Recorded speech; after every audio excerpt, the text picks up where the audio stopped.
0.5 or so percent. Now it's down by just 3.8%. So again, since MTN listed, the market has been on a rally. So much to talk about this morning. Okay, let me stick with MTN for a minute. The Nigerian Stock Exchange had to put out a press release yesterday regarding MTN because there are still a lot of people who are upset at the fact that they cannot get their hands on the shares.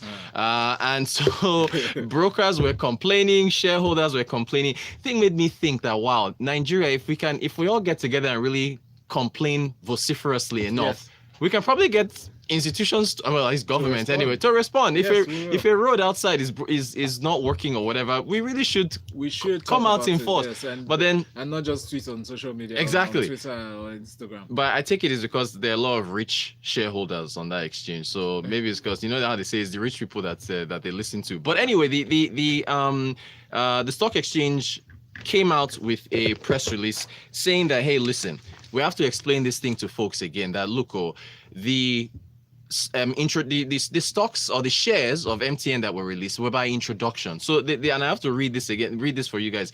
The exchange explained that there is no rule currently that compels shareholders of a listed company to tender their shares for trading. Wow. Added that, quote, they are at liberty to trade their shares at any time and price that is suitable to them. So again, this is the thing.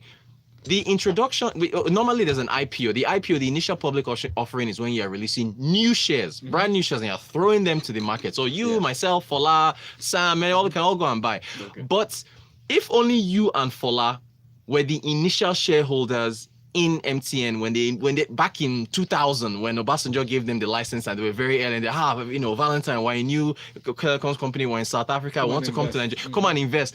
You are the early risk takers. It was you that put your money up, Yes. So now that they're introducing the introduction, you and Fola as the shareholders, you are at liberty to come to the stock market and say, okay, Rotus, I'll sell to you, or Sam, or you sell to Benga, Kamu, or Yinka, anybody. You can decide. Right. So that 99 naira price, a lot of people felt it was undervalued. That's not the correct price. So if you, Valentine, say, you've been holding MTN shares, they're like 99 naira. No, I'm not selling at 99. You are at liberty to sell to me or Sam or anybody else at a price that you deem the shares are worth. As of right now, the stock the stock is now at, what did it close at? 130 naira. Yeah, it closed at 130 yesterday. There are valuations that are still claiming this thing could go as high as 190, 210. So why will you sell? But people think that, no, this is wrong. If they've listed, they're on the exchange, they should be selling everywhere. But no, it is. Now we know that they're not compelled to sell. Right, because these are shares that are already owned by existing shareholders, not brand new shares that are out there. So hopefully people read the release. And in fact, Forbes magazine, they released, this was a few days ago, the top 6 shareholders in Nigeria. Where's that list? Yeah, okay, so Victor Odili, he was number 1. He has about 806 million shares, which is valued at about $244 million. I think it comes out to 87 billion. Pascal Dozier, his shares, he has about, how many shares does Pascal Dozier have? About 340 million. Anyway, Victor Odili, Pascal Dozier, Sani Mohamed Bello, Babatunde Folayo, Benga Oyebode, and Ahmed Dasuki. Those are the top, those are the top shareholders. Now, those valuations were at 99 naira.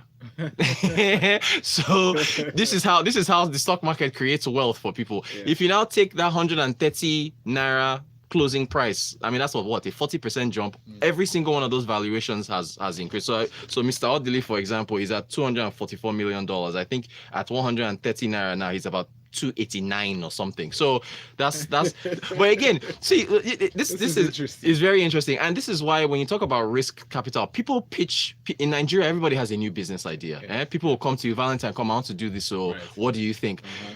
No risk, no reward. I mean, a lot of times you're like, I don't know about this. You know, there are scams and everything in Nigeria. You make your decisions based on intuition. Exactly. But then also you're supposed to do your due diligence. Check, and the capital you're raising. Exactly. And if the business blows up, then you end up getting on a list on Forbes. So they are exactly.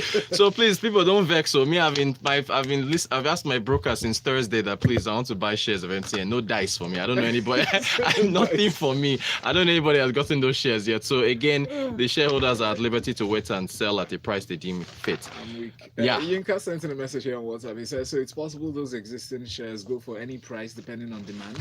Like, sell the shares for like 1,000 naira. Well, I mean, okay. So yes. I want to believe that those claiming to have bots and all are probably scammers. Who sells MTN shares for 90 naira? I'm sure they want to drive us mad. Well, I only hope that yeah. there's no rip-off hidden somewhere. No, Yinka is forever the skeptic. I don't blame him. He's always suspecting everybody. But no, there's no scam. I mean, theoretically, yes, Yinka, I don't think they'll go for 1,000 naira. Again, the valuations I'm seeing, so they're topping out at 190, maybe 200. We'll see.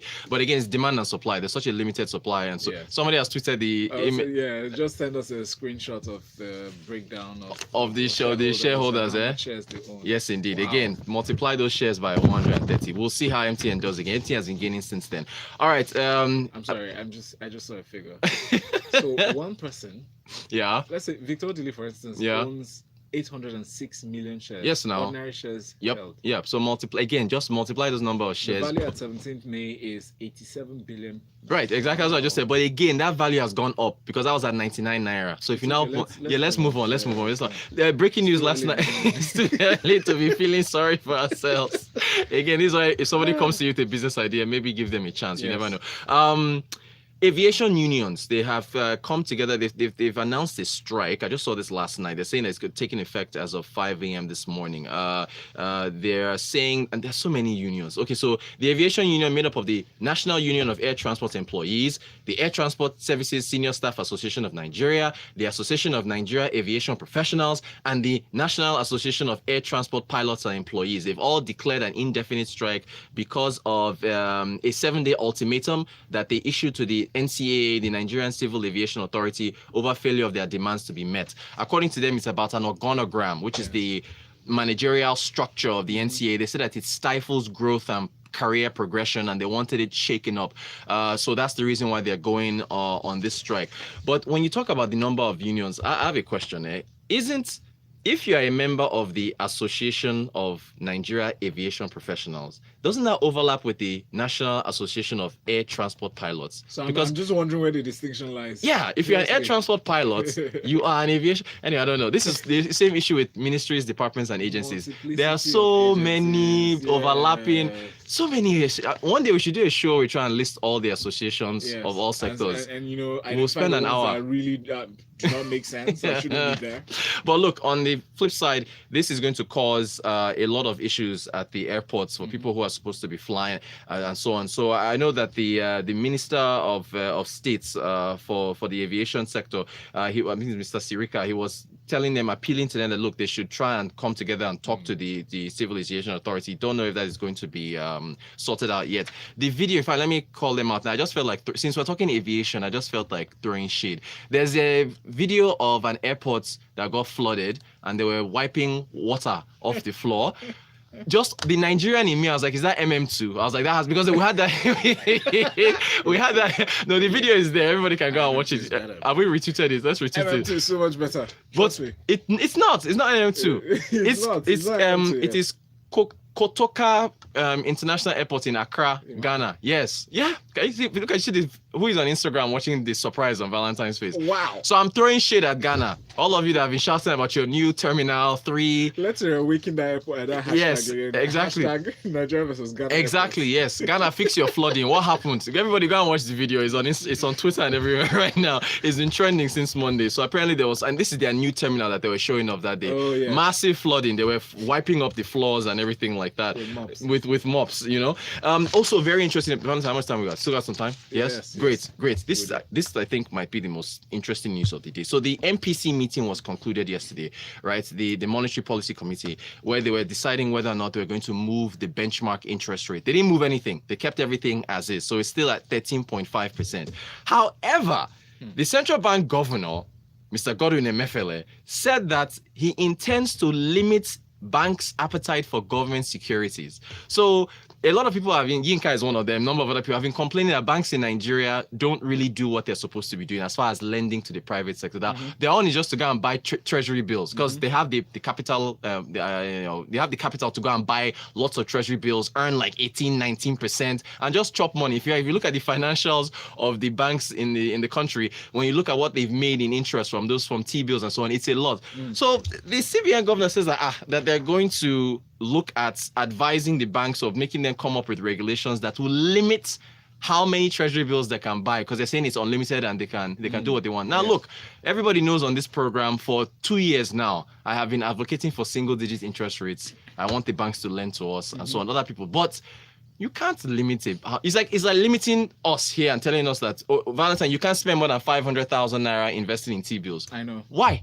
I mean, come on now. What's the rationale? Exactly. It's almost socialist in nature if you think about it. There might be a reason, because if the banks are dealing outside the, what they're allowed to, right, legitimately, yeah, and that could call for this kind of but he's saying that the banks are not lending enough to the private sector, and so if they limit the amount of securities, T-bills and so on, they will now force them to come again. I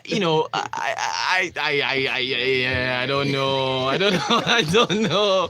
All right. Shay Gold sent us a message on WhatsApp. He said, please, do you know anything about crowdfunding on agricultural investment that pays about 25%? What can you say about that? Look, we've talked about this on the show, especially on Tech Friday. I think I've mentioned a couple names. These things are popping up everywhere. Yes.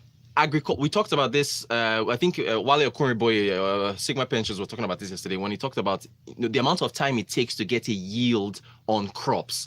For a company to come and tell you that, come and bring 10,000, 20,000 naira, and you'll get 25%, 30% on maybe maize I don't think it's as high as 25%. Anything higher than, to be honest, anything higher than 13 to 16%, I think it's overreaching. It's even 8%. Wait, how does it work? You need to go to the farm, go and see what they're planting, and then please be careful. So it takes not less than 9 months. In this Nigeria, where farmers are running away from the farms because of armed robbery, all these things for the controlled farming in areas where they have the new good security apparatus, it's working. It takes time. So please be very careful with those things. You have to. So I would advise that you no. The answer is no. I don't think those things are legit. Honestly. From Ikeja says, hello Rotus, at the airport now waiting for a flight to Accra. So far so good. We're waiting, and yes, I'm landing in Kotoka. It's beautiful.